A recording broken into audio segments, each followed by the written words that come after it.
वसमत येथील मयूर मंगल कार्यालय येथे राष्ट्रवादी काँग्रेस पार्टी शरदचंद्रजी पवार गटाच्या वसमत विधानसभेच्या पदाधिकाऱ्यांच्या बैठकीचे आयोजन काल करण्यात आले होते।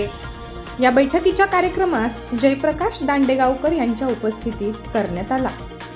यावेळी जिल्हा अध्यक्ष दिलीपराव चव्हाण, युवा जिल्हा अध्यक्ष उमेशराव देशमुख, हिंगोली तसेच पदाधिकारी मोठ्या संख्येने उपस्थित होते।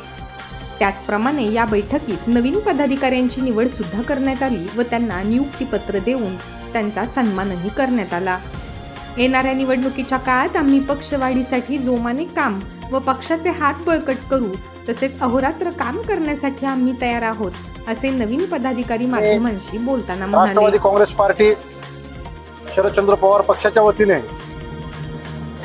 आम्ही आदरणीय देशाचे नेते शरदचंद्रजी पवार साहेब, प्रांताध्यक्ष जयंतरावजी पाटील साहेब आणि या हिंगोली जिल्ह्याचे नेते आदरणीय जयप्रकाशजी दांडेगावकर साहेब यांच्या नेतृत्वावर विश्वास ठेवून या वसमत विधानसभा मतदारसंघातील असंख्य तरुण कार्यकर्त्यांनी, ज्येष्ठ कार्यकर्त्यांनी आज राष्ट्रवादी काँग्रेस पार्टीमध्ये या ठिकाणी प्रवेश केला आहे आणि आम्ही त्या ठिकाणी सर्व सेलच्या वसमत तालुका कार्यकारिणी असेल, युवक कार्यकारिणी असेल आणि सर्व सेलच्या या ठिकाणी मोठ्या प्रमाणामध्ये आज नियुक्त्या केलेल्या आहेत। जी दीड महिन्यामध्ये वसमत विधानसभेचं या ठिकाणी विधानसभेच्या निवडणुका आहेत, त्या विधानसभेच्या पार्श्वभूमीवर आम्ही या तालुक्यामध्ये संघटन वाढीसाठी आणि आदरणीय जयप्रकाशजी दांडेगावकर साहेबांच्या विजयासाठी या ठिकाणी प्रयत्न करणार आहोत आणि त्या ठिकाणी या संघटने बांधणीच्या दृष्टिकोनातून हा या ठिकाणी बैठकीचा कार्यक्रम आयोजित घेतला।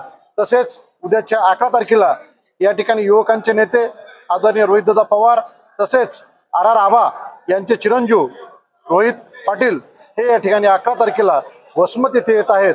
त्या वसमत येथे येण्याच्या त्यांच्या बैठकीच्या निमित्ताने देखील आज आम्ही आजच्या बैठकीच्या माध्यमातून नियोजन केलेलं आहे।